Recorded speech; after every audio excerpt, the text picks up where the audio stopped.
কি ব্যাপার সভাসদগণ? কদিন পরেই তো আবার সেই ইংরেজি নববর্ষ চলে আসছে। তা তোমাদের কার কার কি কি পরিকল্পনা? মহারাজ, আমি নতুন বছরের প্রথম দিন এবার নতুন একটা জিনিস আবিষ্কার করতে চলেছি। ও, তা কি আবিষ্কার শুনি? মহারাজ, আমি একটা এমন তরল আবিষ্কার করতে চলেছি যেটা প্রয়োগ করলে একটা বীজ খুব সহজেই পূর্ণ চারা গাছে মুহূর্তের মধ্যে রূপান্তরিত হয়ে যাবে। ওরে বাবা, এ তো অভূতপূর্ব আবিষ্কার করতে চলেছো। পরীক্ষা সফল হয়েছে, এখন শুধু প্রয়োগ করে দেখানো বাকি। আমরা সবাই অপেক্ষায় থাকবো বিজ্ঞানী, তুমি এগিয়ে যাও। আচ্ছা মন্ত্রী, তুমি এত চুপ করে দাঁড়িয়ে আছো কেন? তুমি বলো, নতুন বছরে তুমি কি করতে চাও? মহারাজ, আমি নতুন বছরে কৃষ্ণনগরে থাকবো না। হ্যাঁ, সে কি? হ্যাঁ মহারাজ, এবার ইংরাজি নববর্ষের প্রথম দিনে আমি থাকবো না। আমি শ্বশুর বাড়ি যাব। প্রত্যেক বছর তো রাজবাড়িতেই কাটালাম, এবার না হয় একটু আলাদা রকম কাটালাম মহারাজ। ঠিক আছে, তবে তুমি যদি অন্তত বছরের প্রথম দিনটাতেও থাকতে তাহলে ভালো লাগতো। মানে সবাই মিলে হই হুল্লোড় করতাম। আচ্ছা ঠিক আছে মহারাজ, আপনি যখন এত করে বলছেন তাহলে আমি আজকেই শ্বশুর বাড়ির উদ্দেশ্যে বেরিয়ে পড়ছি। ঠিক ইংরাজি নববর্ষের প্রথম দিনে রাজসভায় পদার্পণ করব। হ্যাঁ, বেশ, তাহলে তাই এসো। বাবা, এবার তোমরা সবাই দেখবে আমার খেল। কে কে তুমি আমার কাপড়গুলোকে এই পুটুলির মধ্যে ঢোকাচ্ছ কেন? কারণ আজকে থেকে আগামী এক সপ্তাহ তুমি তোমার বাপের বাড়িতে থাকবে, আর সেই জন্য তোমার কাপড় গুছিয়ে দিচ্ছি। কে বলা নেই কওয়া নেই, আমি হঠাৎ বাপের বাড়ি যাব কেন? শোনো, সামনে নতুন বছর আসছে, আমার প্রাপ্তিযোগ হবে। যাও যাও, কথা না বাড়িয়ে বাপের বাড়ি যাও। বাড়ির বাইরে গরুর গাড়ি বলাই আছে। চলো, আমি তোমাকে রাজ্যের শেষ প্রান্ত অবধি ছেড়ে দিয়ে আসি। তাড়াতাড়ি চলো। ও বাবারে, বাড়িতে চাল বাড়ন তো, হাঁড়িতে জল ফুটছে, আর এদিকে এদিকে মানুষটা এখনো বাজার থেকে চাল নিয়ে এলো না। আরে বাবা, এসে গেছি এসে গেছি, এই তো আমি এসে গেছি। এই তো এতক্ষণে তোমার আসার সময় হলো। কি করব বলো, আজকাল সন্ধেবেলাও হাটে বাজারে ভিড়। উফ, নাও নাও নাও, তাড়াতাড়ি ভাতটা বসিয়ে ফেলো দেখি। যত সব। ওম গিলি গিলি ফটফট, দান করো ঝটপট। ওম গিলি গিলি ফটফট, দান করো ঝটপট। ওম গিলি গিলি ফটফট, দান করো ঝটপট। ওম গিলি গিলি। কে মুটির বাবা যাচ্ছিস নাকি? আপনি আমাকে ডাকলেন সাধু বাবা? হ্যাঁ রে খ্যাপা, ডাকলাম। আপনি কে সাধু বাবা? আপনি আমাকে কি করে চিনলেন? এর আগে তো আপনাকে এই তল্লাটে কোনোদিন দেখিনি। আমি ত্রিকালজ্ঞ সাধু ঝটপট বাবা। আমার আদি নিবাস হিমালয়। আমি সবাইকে চিনি, এই রাজ্যে সবাইকে। তা তুই কি বাজারে যাচ্ছিস? হ্যাঁ বাবা, বাজারে যাচ্ছি। আচ্ছা ঠিক আছে, তুই আসার সময় এই বটতলা দিয়েই ফিরিস, আর আমার জন্যে বাজার থেকে একটা প্রমাণ মাপের আলু নিয়ে আসিস। তারপর আমি তোকে একটা জাদু দেখাবো। আচ্ছা বাবা, ঠিক আছে, নিয়ে আসবো।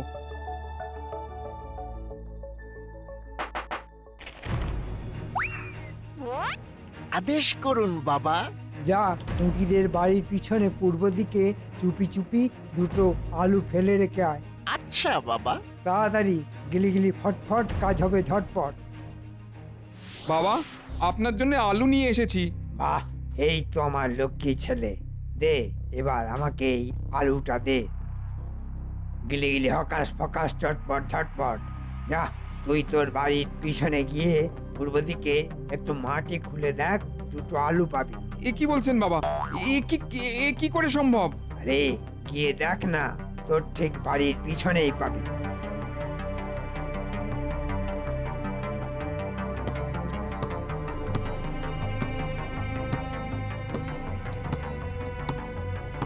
এ কি পুটির বাবা, তুমি এই অসময়ে বাড়ির পেছনে খোঁড়াখুড়ি করছো কেন? এ কি কি করে সম্ভব?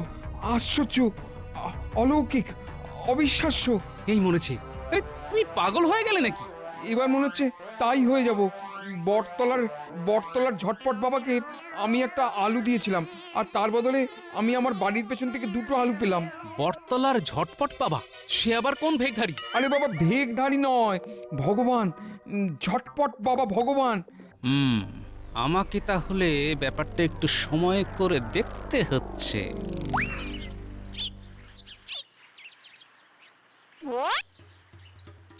বাবা, বাবা আপনি ভগবান, বাবা, বাবা আপনি মহান। কি রে, 2টো আলু খুঁজে পেয়েছিস তো? হ্যাঁ হ্যাঁ হ্যাঁ বাবা, হ্যাঁ বাবা পেয়েছি। তুই যা, এবার রাজ্যে সবাইকে বলে দে আমার কাছে আসতে। আমাকে সবাই যে যা ভিক্ষা দেবে আমি সবার সব কিছু দ্বিগুণ করে দেব, সবার কষ্ট দূর করে দেব। নতুন বছরের সকালে তোদের কৃষ্ণনগরে এক নবজাগরণ হবে। আচ্ছা বাবা, আমি আমি এক্ষুনি গিয়ে সবাইকে বলছি। বলুন গুরুদেব। আমার খুব রসগোল্লা খেতে ইচ্ছে করছে। তুই অন্য দোকান থেকে 10টা রসগোল্লা কিনে ভোলার দোকানের পিছনের দিকে একটা হাঁড়িতে করে পুঁতে রেখে আয়। আচ্ছা বাবা।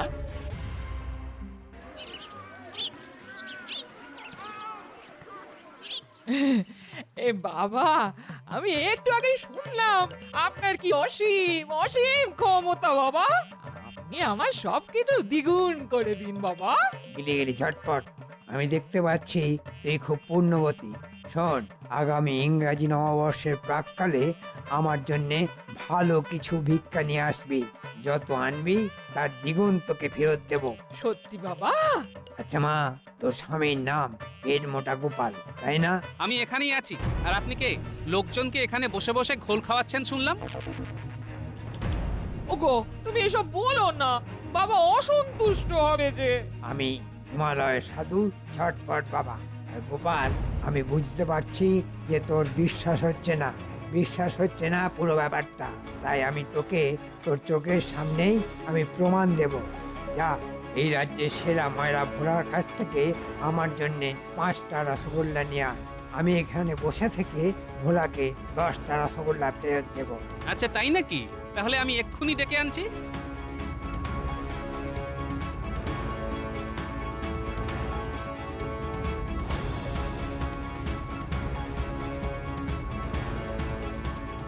ভোলা, তুমি এক্ষুনি আমার সাথে 5টা রসগোল্লা নিয়ে ছটপট বাবার কাছে চলো তো। উনি বলছেন তোমাকে দ্বিগুণ রসগোল্লা ফেরত দেবেন। হ্যাঁ, একটু আগে ওই পুতির বাবা এরকমই কিছু একটা বলছিল বটে। চলো তো গিয়ে ব্যাপারটা একবার দেখে আসি। আর দাঁড়ো দাঁড়ো দাঁড়ো, ওই 5টা রসগোল্লা নিয়ে যাই। হ্যাঁ,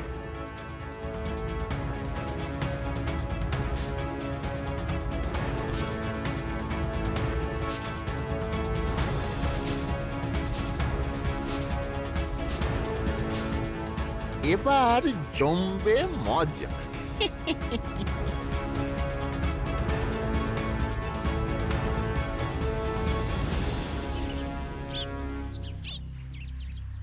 এই তো ভোলা নিয়ে এসেছে। দে ভোলা দে। সুদূর হিমালয় থেকে তোর দোকানের অনেক নাম শুনেছি, আজ প্রথমবার তোর দোকানে রসগোল্লা খেয়ে দেখবো।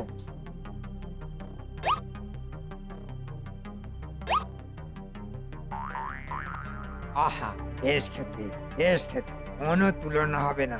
এবার তুই যা, তোর দোকানের পিছনে গিয়ে মাটি খুঁড়ে দেখ, এই 5টা রসগোল্লার দ্বিগুণ মানে 10টা রসগোল্লা ফেরত পাবি।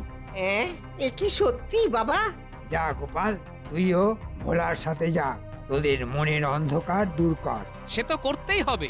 চলো তো ভোলা, গিয়ে দেখি।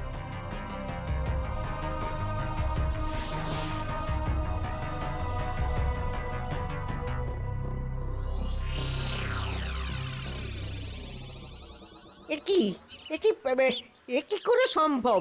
এই মরেছে, এটা দেখছি সত্যি 10টা রসগোল্লা। ভোলা, একটা রসগোল্লা খেয়ে দেখো তো। হ্যাঁ গো গোপাল দাদা, এটা সত্যিই রসগোল্লা, আর অন্যরকম স্বাদ। অদ্ভুত ব্যাপার, ব্যাপারটা আমাকে জানতেই হবে, জানতেই। এ কি, আপনি তো দেখছি সত্যি সত্যি একরকম জাদু দেখিয়ে দিলেন।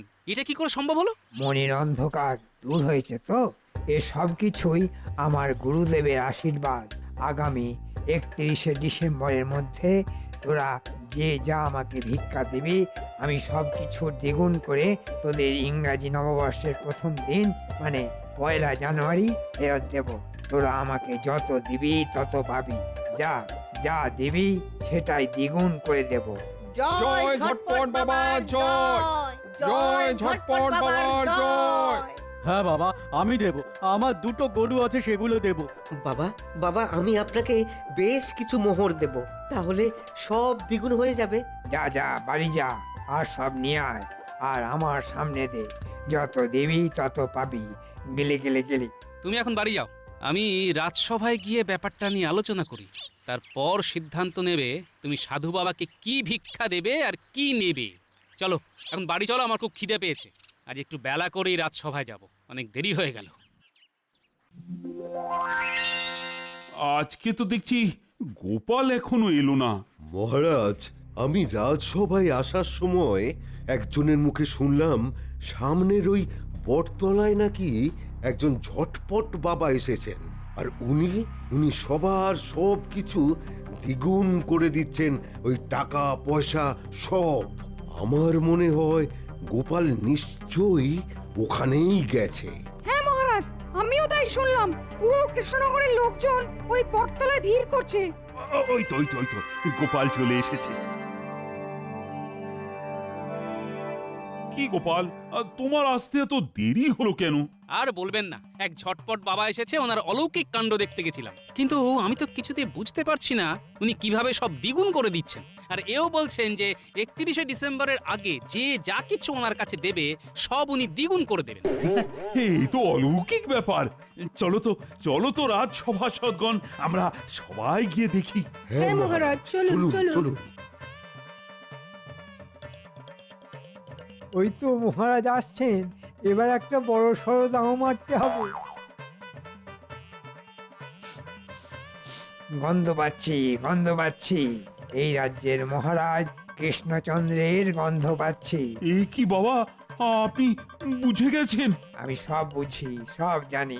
বল কৃষ্ণচন্দ্র, তোর কি জিনিস দ্বিগুণ করে দিতে হবে বল। বাবা, সামনে তো ইংরাজি নববর্ষ, তাই আমি ভাবছিলাম রাজসভায় একটা আনন্দ উৎসবের আয়োজন করব। সেই জন্য বেশ ভালো খরচও হবে। তাই যদি আমার কিছু মোহর আপনি মন্ত্র বলে দ্বিগুণ করে দিতেন তাহলে বেশ ভালো হতো। নিশ্চয়ই এ তো আমাকে করতেই হবে, নইলে আমি বড় লোক হব কিভাবে? মহারাজ, আপনি সবকিছু ভেবেচিন্তে বলছেন তো? হ্যাঁ, আমি ঠিক বলছি। আমি বাবা আপনাকে 500 মোহর দেব, আপনি আমাকে যদি 1000 মোহর ফেরত দেন। দেব সব দেব, তবে বেশি বড় জিনিস তো, তাই আমার সময় লাগবে। তুই আমাকে যত তাড়াতাড়ি সম্ভব ওটা দিয়ে যা, আর আমি তোকে নতুন বছরের নতুন সকালে দ্বিগুণ করে ফেরত দেব। আমিও দেব বাবা, আমি আমার গিন্নির কিছু গয়না দেব। বাবা, আমি কিছু কলম দেব, আপনি দ্বিগুণ করে দেবেন তো? হ্যাঁ রে বাবা, হ্যাঁ দেব। তোরা সবাই ভালো ভালো দামি দামি জিনিসপত্র এনে আমার এই বটতলায় জড়ো করবি, আর 1 জানুয়ারি পেয়ে যাবি সব কিছু দ্বিগুণ। এই সুযোগ শুধুমাত্র সীমিত সময়ের জন্যে, কারণ তারপরেই আমি আবার অন্য কোনো দেশের অন্য কোনো রাজ্যে বিলীন হয়ে যাব। আচ্ছা ঠিক আছে, আমি আজকেই সব পাঠিয়ে দেব। আচ্ছা ঠিক আছে বৎস। আর হ্যাঁ, আর একটা কথা, নববর্ষের আগের দিন সন্ধ্যে থেকে রাত অবধি আমার এই বটতলার 500 হাত গণ্ডির মধ্যে যেন কোনো মানুষের পদধূলি না পড়ে, সেটা তোকে খেয়াল রাখতে হবে। আচ্ছা বাবা, আপনি যেরকম বলবেন, শুধু আমার মোহর দ্বিগুণ হলেই হবে, আর আপনি যা বলবেন সব হয়ে যাবে। সেনাপতি, বলুন মহারাজ। তুমি এই ব্যাপারটা খেয়াল রাখবে যাতে কেউ এই বটতলার 500 হাত গণ্ডির মধ্যে 31শে ডিসেম্বর সন্ধে থেকে রাত অবধি কেউ না ঢোকে। যথাজ্ঞা মহারাজ। যা, এবার তোরা যে যার ঘরে ফিরে যা, আমি একটু ধ্যানে বসবো।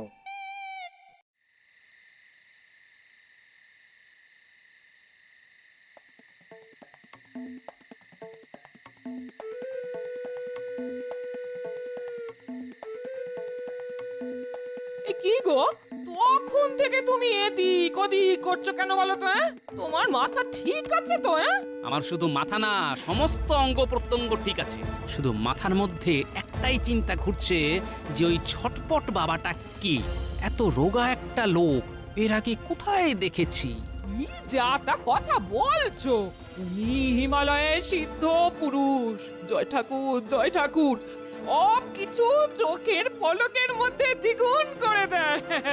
না না, এসব চোখের ধাঁধা, কোনো কারণ তো রয়েছেই। এখন মন্ত্রীও নেই যে আমি মন্ত্রীর ওপরে সন্দেহ করব। তাহলে কে ওই লোকটা? ইংরেজি নববর্ষের শেষ দিন সন্ধে থেকে কেন ওনার 500 হাতের মধ্যে লোকজনকে যেতে বারণ করলো? না, আমাকে কিছু একটা করতে হবেই। এই তুমি এসব কি বলছো বলো তো? আমার মাথায় তো কিছুই ঢুকছে না। শোনো গিন্নি, তুমি তোমার কোনো গয়না, বাড়ির কোনো কিছু ওনার ওখানে দ্বিগুণ করতে দেবে না। এ বাবা, কেন? আমি তো আমার বিয়েতে পাওয়া গয়নাগুলো দিয়ে এসেছি। উদ্ধার করেছো? দূর দূর, এই মানুষটাকে আমি কিছুতেই বোঝাতে পারবো না। আচ্ছা, আমি আসছি, তুমি বাড়িতেই থাকো।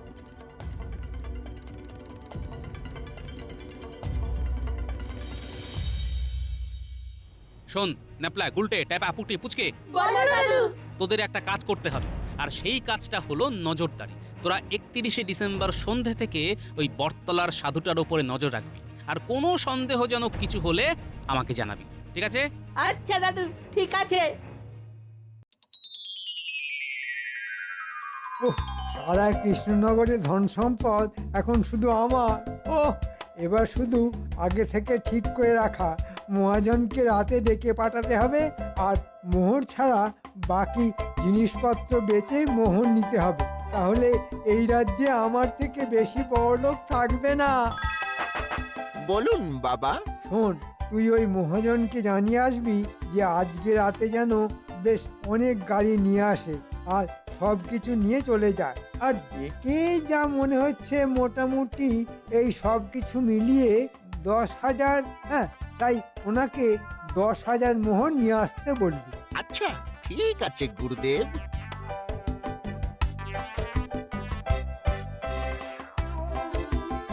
তাহলে ওই কথাই রইল, আপনি রাতের মধ্যে গাড়ি নিয়ে চলে আসবেন, কেমন?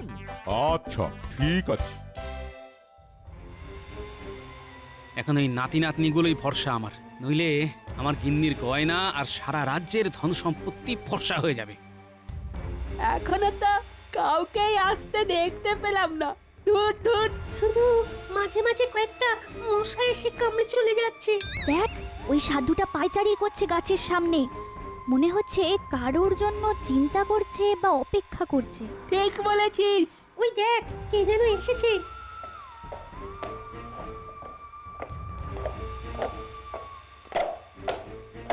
চল চল, একটু কাছে গিয়ে শুনি। ব্যাস, এবার সব মালপত্র গাড়িতে তুলে নাও। মন্ত্রী মশাই, তার মানে এটা সাধু বেশে ওই বদমাশ মন্ত্রী। সব তুলতে ঘন্টা খানেক সময় লাগবে। এই নিন আপনার মূল্য, গুনতে থাকুন। চল চল, আর দেরি করা যাবে না। গোপাল দাদুকে গিয়ে ব্যাপারটা বলি।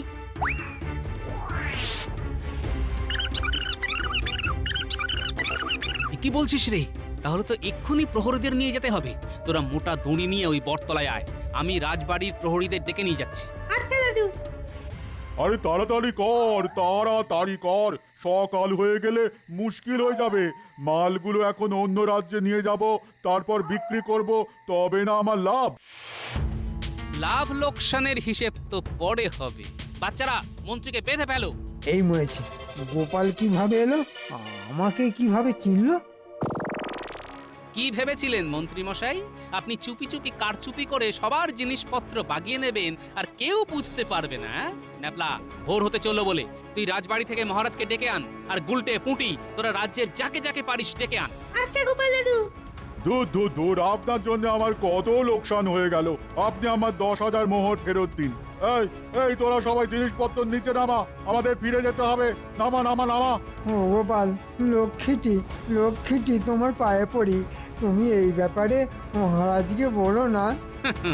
গোপালকে দেখেছেন, কিন্তু গোপালের ফাঁদ দেখেননি। টেরটা পাবেন আজ এক্ষুনি। এক্ষুনি ভোর হতে চললো বলে নতুন বছরে আপনার কপালে শাস্তি ছাড়া আর কিচ্ছু নেই।